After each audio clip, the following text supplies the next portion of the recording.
One of the hardest things as a business owner you can do is stepping back and allowing others to lead and being very comfortable and confident in the capabilities of the team that you hire. When you start as just a one-person firm, it's one thing and you're kind of the little red hen overseeing everything. But as you grow, it's so important to really trust your talent and to believe in them. I think hiring the right people for your company is probably the most important thing to do. That's a place where you really can't skimp because it's so important.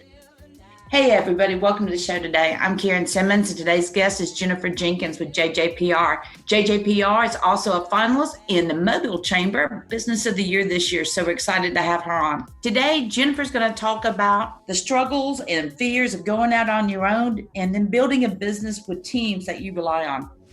Before we start the show, I'm excited to announce that we have a new sponsor for this podcast, and it's DocRx. DocRx is a family-oriented company dedicated to tailor operational solutions for patient health and compliance programs that increases the quality and efficiency of patient-centered care, and always with the mission of the patient's health first. With over 10 years of experience helping doctors and their patients with diagnostic testing, patient monitoring, medical supplies, compliance, wholesale pharmacy, physician dispensing, billing, and much more.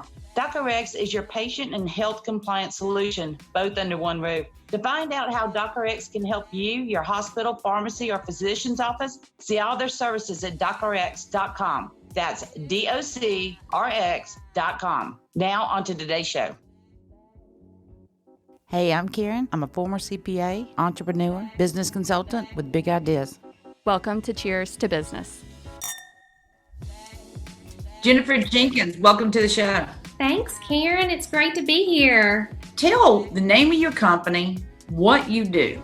Sure. Our agency is JJPR. We are a boutique public relations and marketing firm. We began in 2010, May of 2010, and I started the firm with one client and just me, with a very small baby in a carrier. And I branched out on my own, not because I didn't love where I worked, but I was really trying to find a little bit more of balance between work and home life, and if there is such a thing.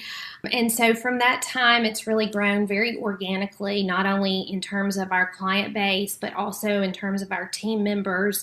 We've added more services than traditional PR as the world of communications has really blurred. The lines have blurred, and storytelling requires that you do a lot of video and social media and storytelling in addition to what is considered traditional PR, where we pitch media and get on podcasts like yours. All right. Tell you what, you're having an exciting time right now. You are up for Business of the Year. We are. That is such an honor. I've been involved with the Mobile Area Chamber since I first moved to Mobile over 20 years ago, and it's such an honor to be recognized by their organization and also to be in the company of two other great organizations in Wavefly and Caligas. Tell you what, I got to experience that in 2016 with my accounting firm, and we were one of the 3 nominees, and it's an exciting time. You get to go to Birmingham with the Alabama Chamber of Commerce. Whoever knew there was a United States Chamber of Commerce? No, it's a really cool thing, and I love the write-up that the Mobile Chambers magazine, the Business View, had of you guys. Yes, it was so fun. We have such a great team, and I'm just so proud of the work we've done for our clients. It sounds cheesy, but we are truly blessed with not only great clients, but a really great team. Well, I'm really happy to have you on. I think it's exciting what you're doing and your growth. Speaking as a veteran, left a bigger firm and opened up my own. I did it in 2010. I tell you what, it's hard. It is. It is. Talk about those fears, because what we want to do, because this is a business podcast and our listeners have really grown. I tell you what, especially people are in front of their computers, so they got something running in the back and our numbers have gone up.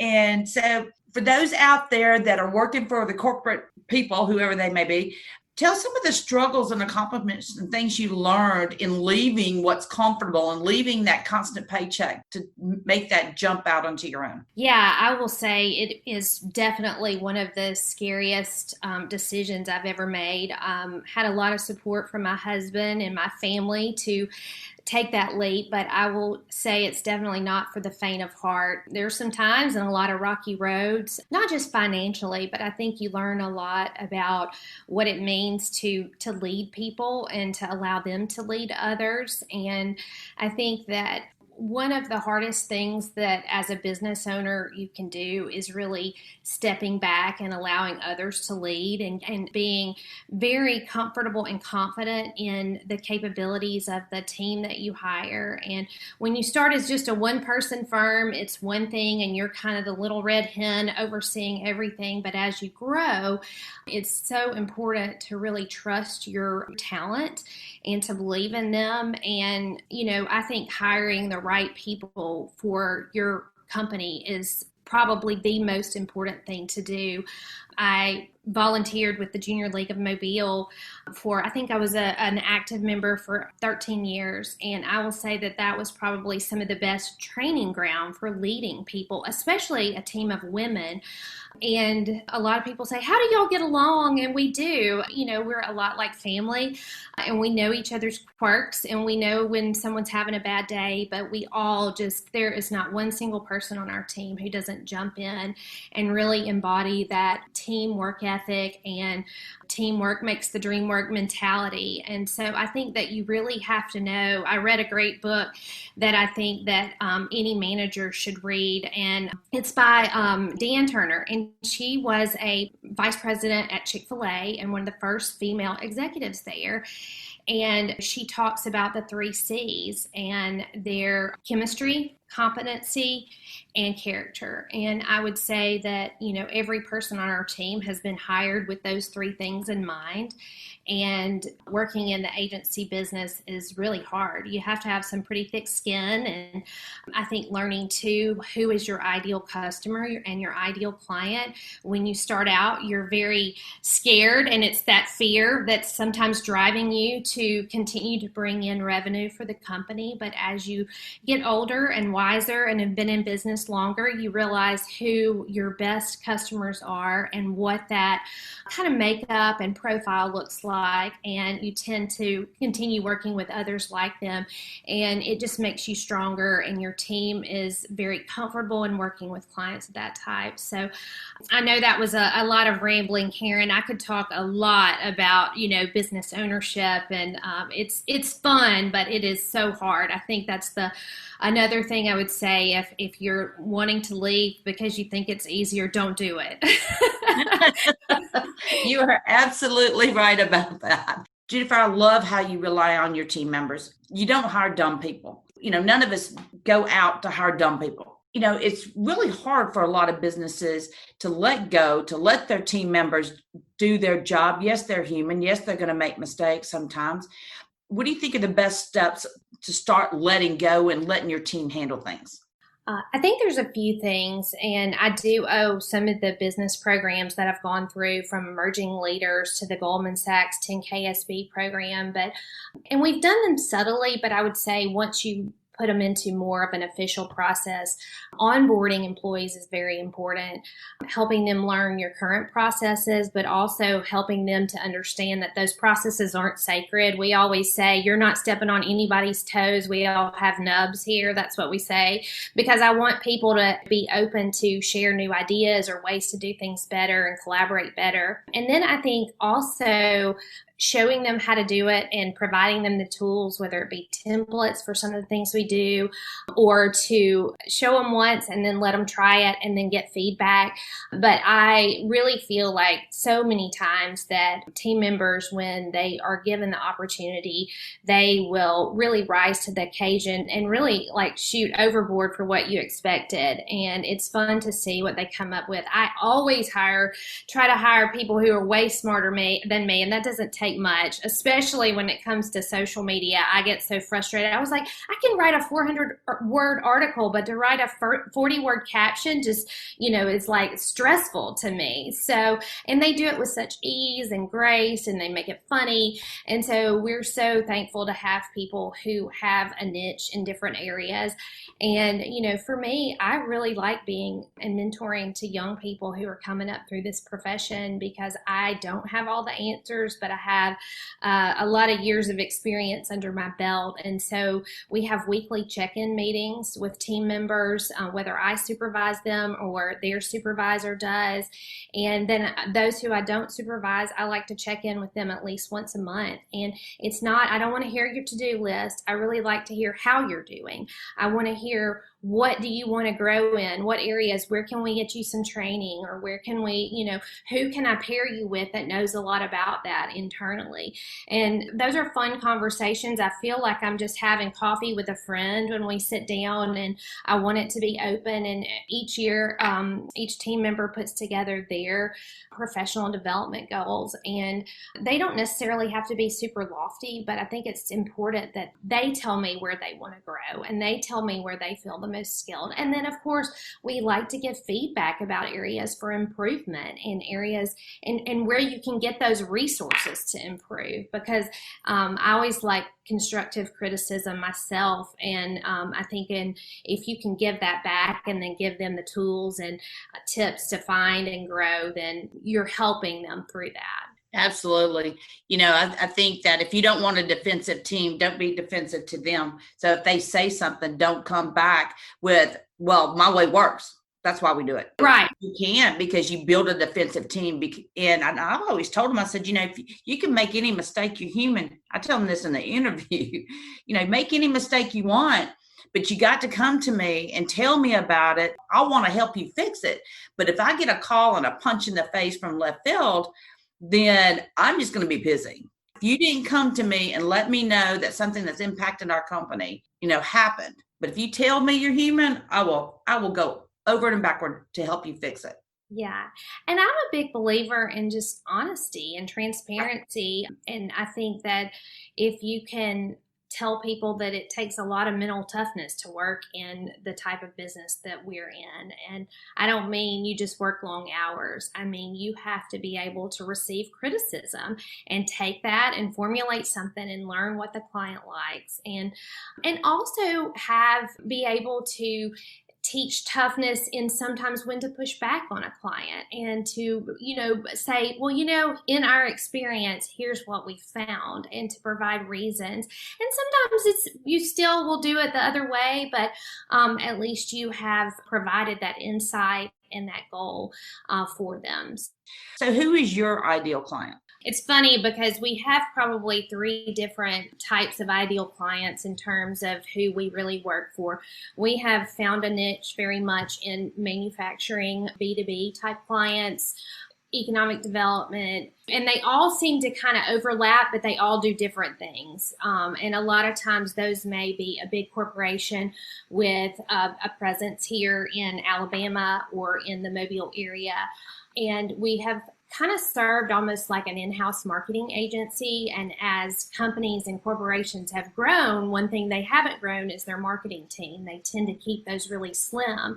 But for anyone who does PR and marketing work, that they've just added onto our plate all of the things that we do. What used to just once be writing and pitching stories has now, okay, let's write and have a robust social media presence on 14 different platforms. And let's have video of everything we're doing today, and let's do great photos that look as though we roll out of bed beautiful. So it's funny because we've really found a way to support organizations who have 1 or sometimes even 3 or 4 people on their marketing teams but need a resource to do the more that's required of them.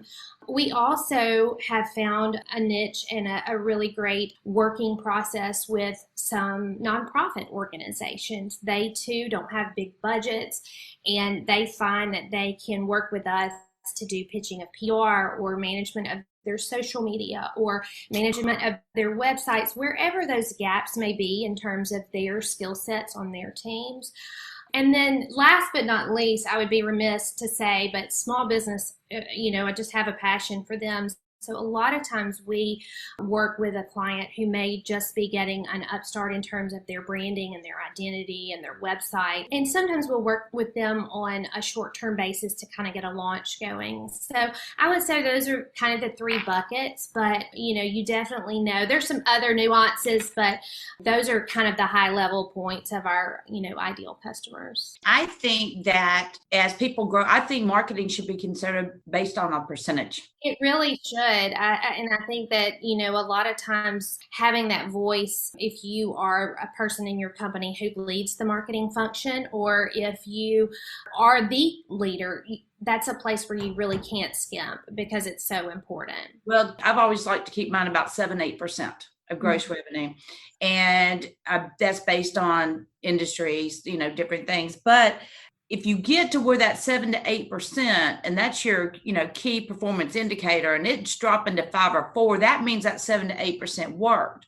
And if you allow that to happen and don't grow with your growth, that's like stop taking your blood pressure pills when your blood pressure's okay. Yeah. You're going to crash dive. You're going to stop. Yeah, I think it's really important in business, and now probably more than ever. Yeah. And, that's one of the things we really look at are some key measurables when we're working with a client at the very beginning. What are they looking to accomplish? And we set some goals. And we can really see today marketing and PR tactics are so much more measurable than they were 20 years ago. And we can actually take a look at how much it's taking to generate 1 or 10 customers for a client. Or in some cases, we do work like employment recruiting strategies, and we can see how many leads they get off of certain campaigns. And so that's really, really exciting to be able to work with them to meet those goals. I've read the article in the Business View, and your quote I thought was so awesome. We believe just knowing the current trend isn't enough. You have to anticipate what will happen next. And the key to that is customized solutions using the right strategies to trigger influence of the brand from every angle and to every audience. Man, you said it all. Well, we have a saying in our office, and, sometimes a new customer may not quite understand that we don't just have a set price or a set way, but we always say we don't build spec houses, we build custom houses. And every person's business looks different, and every type of business, you can even be in the same field as someone else, and your financial consulting business, Karen, doesn't look like the next financial consulting business because you may have different ideal customers, and you may have different areas where you really excel and help businesses to thrive. So we try to look at what those are and then match up our strategies to coincide with that. Yeah, I've never been stereotypical anyway, so it definitely wasn't the stereotypical CPA. No, that's for sure. Tell me, what's your best advice? I mean that for listeners and business owners. I had somebody tell me one time, hey, I left a law firm, I'm opening up my own based on your story. And I went, whoa, dude, that's way too much pressure. You got to make sure it's right for you. Now that you've gotten to a level, you have 10 people, you've got some clients under your belt, it's steady, you're looking to see where you want to go next. What are some really good business lessons that you have learned that you can pass on? I would say first and foremost is to never be so in the business that you can't see outside the business. And I would say that from a community perspective, to get involved in things like the Mobile Area Chamber and the Eastern Shore Chamber, to which I also belong, and to also give back of your time and your talents. One of the things we were actually talking about at our last quarterly planning meeting was, and this is our 10th anniversary as well, and last year in 2019, I think we gave back about 20% of our gross revenue in services and giving back to organizations above and beyond. And, that's about 1,500 hours of PR and marketing services that we gave back to nonprofits in the area. And we don't do it to get recognition. We just do it because we love it. And sometimes doing things for the right reasons and because they are right is so important. And that's part of staying connected in the community, staying connected to other business owners, staying connected to your team and your clients. Even though you may be at the top of the food chain, you have to really stay engaged and have a pulse on your people and your clients and how they're feeling. And we talk to them regularly. So from a team aspect, you just have to know your people. And from a client perspective, even though you may not be managing that piece of business day to day, to keep that pulse, and then in the community. So that's kind of really threefold. Good stuff. What I do, whether I'm the companies I'm CFOing for or whether it's mine, is that when we have team meetings, and I'm loving the Zoom actually, because you get on, you get it done, you get off. But I like to go around the table and everybody tell me one struggle, one win, and one kudos. Oh, that's awesome. And when they do that, the struggle, somebody pipes up that's had that struggle and can help, or we talk it out as a group. It's off their chest. They're not getting resentful about it. And the win makes them feel good. And the kudos show somebody else on the team that they're appreciated, because they'll take turns picking each other. We may have to add that to our round robin every Monday morning. I do it weekly with about 4 different teams. I have 4 meetings a week with people that are teams that I meet with, and different teams. And I do it in every single one of them. Is the struggles, the kudos, and the wins. That's wonderful. I have a group of women entrepreneurs who we have started meeting monthly. And that's one of the things we bring as one of our challenges and one of our wins. And it seems like someone always has an answer and a solution. So like you said, if you kind of voice that, then other people can engage and help you find a solution that maybe you've not already thought of. Yeah. So it's a powerful small thing. It really We do that a lot in our office when we're having brainstorms. And it's funny how when you just kind of come together and you're talking through something and you're like, oh, well, here's the answer. And, right in front of you. Absolutely. How has COVID affected what you're seeing with companies, and as far as your take for what you're doing? COVID has been so interesting for us in a lot of ways. Our office went fully remote mid-March, and we kind of did a staggered return late May to early June. But for our clients, because we do have a range of manufacturing to small business to nonprofits, we saw a little bit of everything. There were, I would say, about a third who maintained operations as usual, with obviously the changes and work from home strategies.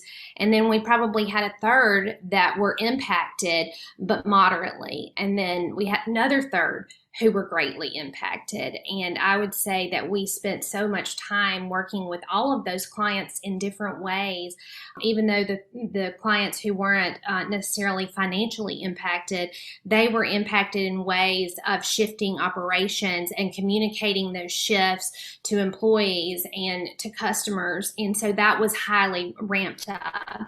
And then for those who were impacted moderately, we had to brainstorm ways to be creative to kind of continue to get their business moving. And then for those who were impacted greatly, and when I say greatly, several had to close for 6 to 8 weeks, we really came together as a team, I would say stronger than ever, to brainstorm ideas that really reaped a lot of fruits for those clients. Even though they weren't open, they ramped up, it might be social media presence, or they may have shifted some operations to where they could still serve customers, but in a different way. It was very rewarding. For our team, it was highly engaging and I would say stressful. And we were running on adrenaline, and I don't know how everyone was doing it. We all put in more time than we've ever done in a day. I would sit in my chair for at least 12 hours a day some days and realize I had hardly taken a break. But it was just that need to help and that want to help, and constantly tracking and monitoring news. And then for our team, that was another piece of it, is that I was seeing very much an ebb and a flow of our own morale and our own isolation and stresses over having to be teachers and parents and career women at the same time. And so we started a wind down Wednesday at 4:00. We would kind of break early and just have a Zoom fun, after hours, but in hours still greeting. And so that was fun. But we definitely had to, I just kept telling our team, we have to give each other a lot of grace and understand that everyone is not in the same place at the same time. And I think that really helped each other to support one another when we were having a good day, or to know when we were having a bad day and we just needed to raise our hand and say, hey, this is not a good day for me. I totally get it. If you keep doing the same thing the same way, you're going to get the same results. And they know they need something different. The old school doesn't work anymore. How do they get in touch with you? The best way is to go to our website, jjpragency.com. Our email, you can email us through the contact page. Also, you can reach us by phone, 251-375-1297 is our office line.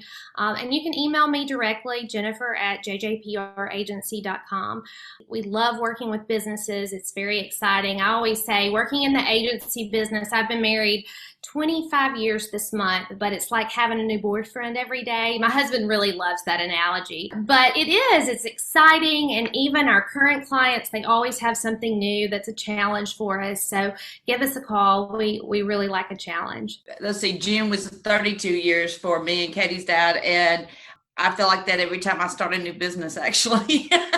It is. It's really invigorating. And one thing I don't think I mentioned, Karen, is that I'm from a long line of entrepreneurs. My grandmother owned several businesses and a country cooking cafe, and my dad had his own business. So I think that probably was a little bit genetic. And also it's, just part of your makeup, in that you like a challenge. And I don't ever do things the easy way. So I only know how to work hard and do it the hard way. So yeah, doing it the easy way is just too boring. It's a lot more fun. It is. I tell you what, at the end of every show, we do a cheers. My cheers to you is cheers to being a finalist. Congratulations for Mobile Chamber Business of the Year. That's a big thing. Thank you so much, Karen. And cheers to you for your new consulting gig. I'm excited about that. I saw that, and we actually just featured one of your clients in a publication that we were working on for a client. And I saw your name on the email. I was like, oh, this is cool. Oh, I'll have to go search that. Well, thank you. It's an exciting time for sure. So yeah, y'all. Yeah, keep up the good work. Thank you. And I'll pass that along to our team. They are definitely the ones behind the magic. Tell you what, we jam-packed a lot of information today. Jennifer, so I want to thank you for being on the show. Thank you, Karen. I enjoyed it so much. It was wonderful. It was fun. Please be sure to subscribe to Cheers to Business podcast on iTunes or anywhere else that you get your podcast. Visit our Facebook and be sure to give us a like. And if you have any questions or topics you'd like us to discuss, shoot us an email from the website cheerstobusiness.com.